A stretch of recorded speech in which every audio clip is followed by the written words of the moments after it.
Mwami John. Yewe. Karibu. Sema na. Mswati. Waje. Akatebe. Nyanza nyuma yangu. Ngo bandobuze nakuzinya. Nange. Nze chewunya chenda bafasi kitegera butegezi.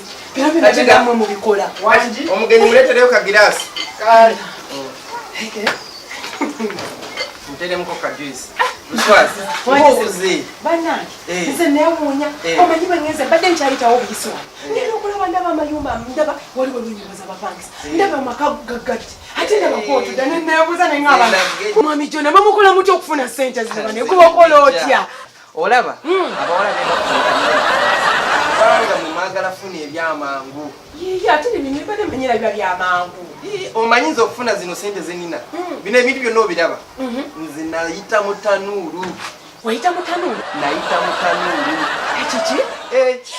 Nze nayita mu tanuulu. Gomanyi byebiseemu. Abagagga basooka kusaddaaka abaana. Naye gwe ongambye nti wayita buyise mu tanuulu. Nze nayita mu tanuulu. Mwami John, totumye weesitukidde. Ogambye wayita buyise mu tanuulu n'ofuna ebugagga muno bonna bw'olina. Nayita mu tanuulu luswa. Neeyanziza nnyo neeyanza ng'okuva amagezi ago. Amuneyo manyi mbadde nkyalina olwokupera mbadde nkyalina byenkyamaliriza. Kakati mbuzi ogaye wayita mu ki? Nayita mu tanuulu. Wayita mu tanuulu okufuna sente zino.